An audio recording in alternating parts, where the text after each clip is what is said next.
I want to give you a huge congratulations for completing the Complete Digital Marketing course. Not everybody is going to get to the end of a big course like this, so really congratulate yourself for putting in the effort and following through. I hope by now you have really gained new skills and you have implemented the strategies that you've learned in this course. Personally, for me to carry out those 12 projects myself was tough. I really did have to push through. So if you're feeling like you need a bit of an extra push, trust me, it's really worth investing the time and implementing all of this stuff because the results do really pay off and a lot of competitors will not push past the point where you are now. Let's quickly recap on what you have learned in this course. I'll briefly go back over all of these sections and pick out one or two of the major takeaways just to wrap up. All right, let's get straight into it. Now let's look at the course notes and I'm going to pick out one key takeaway from each section of the course. If you remember nothing else from the entire section, this would be the thing that I recommend you do and implement because it will have the biggest impact on your marketing results and really help you grow so much faster. I know that it takes time to implement this stuff, so I'm really narrowing it down for you to really help you get the best results. The first main takeaway comes from the first section we really looked at, which was the marketing plan section of the course where you created your first marketing plan. And if there's only one thing that I would really recommend you do is that to develop a buyer persona. The very first question that we had in this course is what is marketing? The first part of that is who is your customer? This is where marketing really starts. If you don't know who your customer is, then how can you understand what their pain points are? If you don't know what their pain points are, how can you really provide solutions that they are going to want to take you up on and really ultimately then help you build your business and grow a lot faster. So it all ties back to the buyer persona. This is where marketing starts. This is where business opportunities start. You really need to understand who they are and what really is holding them back, what is struggling for them. I showed you here my examples. I also gave you some tips in terms of developing your buyer persona to really have a look in the mirror. If you've identified a problem, some frustration that you think needs fixing, it's probably because you're your buyer persona, somebody just like you. As well as that, I gave you the PDF to really fill in and answer all those questions. And then finally as well, I included this bonus lecture down the end, really 7 ways to find your audience online. If you're having some trouble identifying who your buyer persona is and their pain points, I gave you these 7 tips to use Quora. This is fantastic because people are really asking questions. They're saying what their problems are. So it's great to go in there and see those questions. You can also find top blogs in Google. What are the articles that they are posting that have been most popular? You can use similarweb.com to see where your competitors are getting their most amount of traffic, their countries, the sources, and that'll really help you locate where your buyer persona is online. You can use the Keyword Everywhere tool to get that search volume, and Reddit, online marketplaces, Facebook groups. They're all ways that you can find your audience. So in terms of developing a marketing plan, this is where it all starts. It's down to developing a buyer persona, and that's the one key takeaway from this section of the course. Now, in the next section of the course, we looked at market research and really gathering priceless feedback and emails with Typeform online surveys. And the one key takeaway that I would really recommend for you if you want to get results out of surveys and in marketing in general is to solve their problems, not your problems. And the way that you even approach this survey and distributing it, I think will really give you a lesson about how you should approach marketing in general. So coming down to really distributing the Typeform survey, I made a point here really about the way that you approach this and distribute this. You're only going to have an email subject line or a post title in a Facebook group to really catch people's attention. And so often what I see is people send emails saying, can you help me? Can you take a few minutes to fill this out? As if they want to solve their problems. They want me to solve their problems rather than them solving my problems. So they've got it the wrong way around. And really, that's not how you want to approach your marketing at all. You want to always communicate to the customer that you're solving their problems. And so a much better way, instead of can you take a few minutes to answer this survey, is I'm making a new course for you and I'd love your input. This will get a lot more responses as you're really reminding people that you're there to help, and there's a clear benefit for them and an incentive for them to really respond. So that's, I think, a little lesson on how you should approach marketing at a high level, but even tying this back to the survey, that's how you're going to get much better results. So the second takeaway is really to solve their problems, not your problems. Now, takeaway number 3 comes from the WordPress section of the course, where you created your own WordPress website in just 5 steps. And from this section of the course, if there's just one thing that would make the biggest impact to your marketing and your success online, that would be to really get a premium WordPress theme. So I included this as a bonus lecture, like an option, but I think if you're really serious, you should go ahead and get yourself a premium theme. I bought the Schema theme from my theme shop for this website, and I hope you think that it looks pretty good. It definitely, for me, makes my site look more professional, more trustworthy, and that is what a small investment of $50-$60 can do. Think of the long-term impact of that trust and credibility from a $50-$60 investment. The payoff is just absolutely massive. So if you're looking for somewhere where you can get a big return on your investment, this is the place to do it. People will really make a decision on what they think of your business just by the design and the way it looks. It's not necessarily fair, but it's just the way that we are designed to think. We don't have time to process all of the facts, and so appearance is a big consideration in terms of how we value things. So that's the third takeaway from this course. Really get yourself a premium theme. Next up, we had the fourth takeaway, which is from the email marketing section of the course. And if there's just one thing that I would really recommend in here, it's to really use content upgrades. Now, I talked about installing a sign-up form in your sidebar, but I talked as well about these bonus strategies, and in particular using lead pages to grow your email list faster. And if I look at the Google Analytics results here, I showed you these in the Google Analytics section of the course, that 90% of my email signups almost came from these downloads. And really, these were downloads and incentives that I had put in the body of the articles themselves. So this is the download that got the most downloads from the SEO. It's just download a PDF version of this checklist, access it offline, bring it to a team or client meeting. So it's just a content upgrade. People click on this, then they can download the PDF. And the tool that I set that up with is lead pages. You don't have to use lead pages, but content upgrade, that process as it's known, is amazingly effective.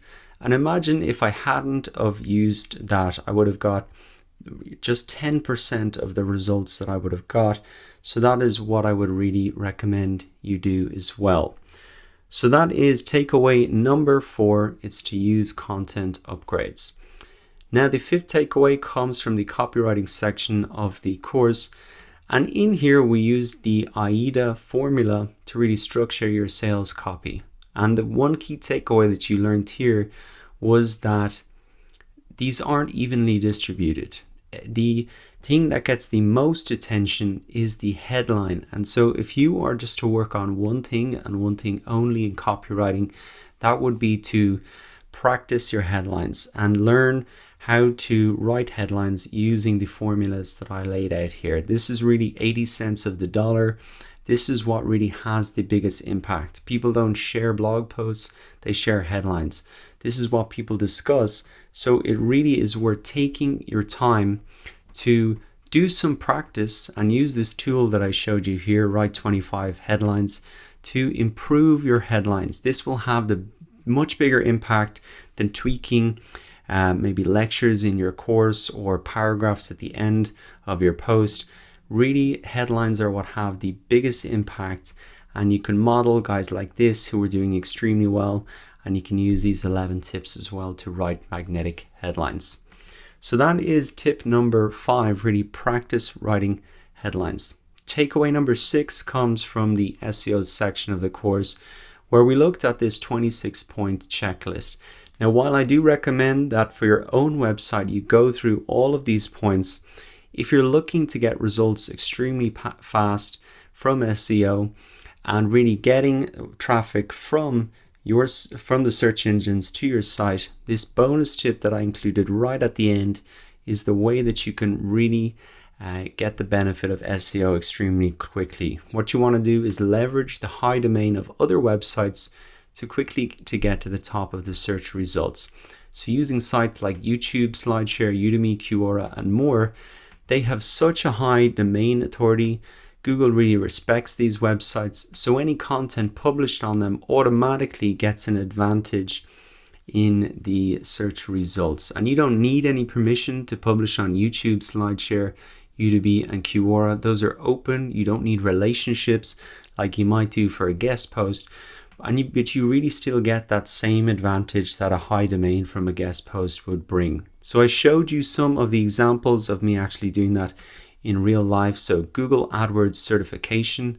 This is not a term that never gets searched. There's 14,000 searches a month for this, and you can see that my the answer to this question on Quora is my answer here, which has got over 6.7k views. So I'm really skipping to the top of the search results, just jumping on the back of Quora and really leveraging their high domain authority. I did it again for SEO for beginners. It gets 1,300 searches, 1,300 searches per month.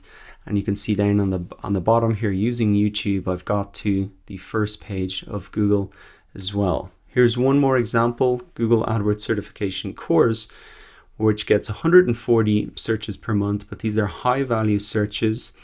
And you can really see that I've used Udemy here once again to get to the first page of Google.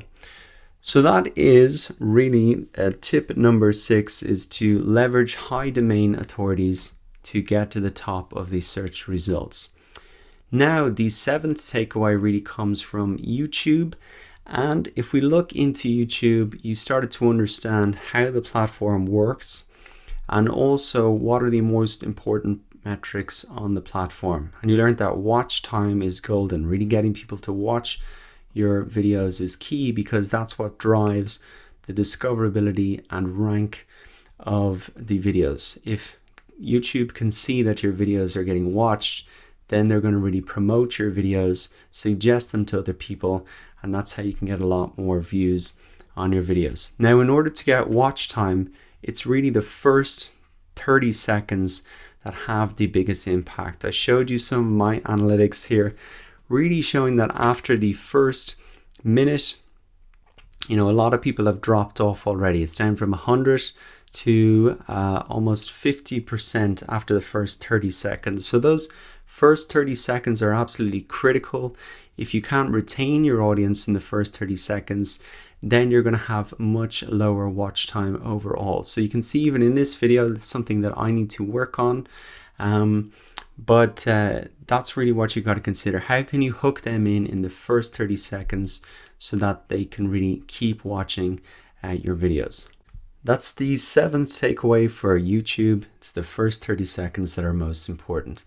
Now, the 8th takeaway from this course, really from the Facebook marketing section, is really to take advantage of the main benefit of Facebook and marketing on Facebook, and that is really to leverage other people's social network. So this is what it's all about. The average Facebook user has 200 friends, so you really need to think about how can I get and leverage the social networks of other people. And looking at my Facebook page here, we looked at really setting up a competition as a way to incentivize people to comment and to share posts with other people. So I suggested that people could tag a friend if they wanted to win that free ticket with them. They didn't have to do that to enter, but they could do it to really tag a friend who was interested in getting that second pass. And you can see that a lot of people really did this here in the post, and what it really did is allowed me to get into other people's views. So you can see people linking off here to their friends, tagging them in, and that is really them doing the marketing for me. Yes, there's an incentive for them to do that, but that's really how you can leverage other people's social networks to gain exposure for your business and to relevant people as well, because they're suggesting, hey, you should check this out. I think you'll find this interesting. So these are not just visitors and people that are not connected or wouldn't be relevant. It's really a trusted source here that is recommending your business. And that is the key thing and the key benefit of Facebook. So takeaway number 8 is to leverage people's social networks. Now, looking at takeaway number 9, it's from the Twitter marketing section of the course. And if there's one thing that I would really recommend from here, it is to really use this strategy that we talked about here, the poster boy strategy, because this incorporates a lot of the best features and ways that you can use Twitter, really using that mention feature. So you're skipping that real-time feed and you just include their username in your tweet. They're going to get a view of that in their notifications tab, and that really extends the shelf life of your tweet and gives it more exposure. And in order to mention people effectively, even people you don't even know, is to use this poster boy formula that we talked about and really showing the results that you got from reading their blog post, from taking their course, from using their service. That's a reason for you to really reach out and a reason for them to retweet you, because everybody wants to share these mini testimonials. Who doesn't want to look good and share news about someone else saying how great their course was? People are really screaming out for testimonials, so you can give them to them on Twitter, and they're really going to reward you for it by retweeting you out. So for Twitter, the key takeaway is really to use this poster boy formula. Takeaway number 10 comes from the Quora marketing section of the course, where you really learned how to build and become an authority and drive long-term website traffic. And if there's only one thing that I would really recommend you do within Quora to get results, that would be really to structure your answers. So we talked about that in point number 4 of our 7 points that we looked at, and really structuring your answers for maximum clicks. There are a lot of competing answers on Quora, but you can see that the ones that consistently get to the top are the ones that are well structured. You really kind of have like a headline, then an image to grab attention, and you have then all of the points that you have written out, and you're breaking them up with bolding, using bullet points, and finally giving that incentive for people to click back to your website. You can't give it all away in your answer. You need to give a reason for people to click back to get more tips, more free samples, etc. So in terms of winning in Quora, getting to the top of big questions like this, you really need to structure your answers to make it easy for people to see, yes, this is the best answer to the question. As a result, they're going to upvote that. But if it's a big block of text, they're not going to take time to read it. So if you're going to do one thing on Quora and focus on, it's really structuring your answers. That's takeaway number 10, really structure your answers on Quora. Now, takeaway number 11 is from the Google AdWords section of the course. And if there's only one thing that you learned out of this section, it would be really not to listen to Google. Never take their advice within Google AdWords. What you've got to remember is that they're an advertising company.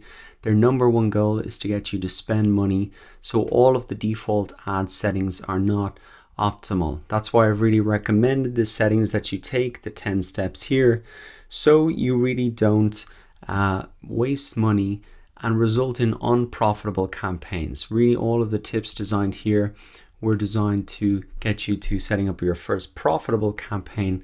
The first part of that whole process is not listening to Google, because you got to remember they're an advertising company. They're a public company. They have shareholders. Yes, they have a friendly image, but you've got to remember that you just got to be careful in there and follow the guidelines that I've laid out. So that is takeaway number 11 for Google AdWords. Don't listen to Google. Now, takeaway number 12, the final takeaway from the Google Analytics section of the course. And I think the most important thing that I could really say to you here to wrap up is, yes, I've given you all the process. I think you understand how important it is to measure things. But the one thing that you should really do to get maximum results out of Google Analytics is set up a schedule for Google Analytics. I really showed you how to set up a monthly schedule to review your analytics using this audit. Then within Google Analytics as well, I showed you how to set up that weekly email, sending you out that dashboard. And then finally, I showed you how to set up those custom alerts so that if you have a spike in traffic or a drop in traffic, you get notifications of those. So if you really want to get insights out of your data, you've got to set up a rhythm to come in, and that is really how you're going to improve your analytical skills and be better able to identify those opportunities for growth. So those are the 12 key takeaways from this section of the course. I really hope that you found this wrap up and conclusion helpful. And I want to thank you once again for taking the course. Congratulations on reaching the end, and best of luck in your marketing efforts.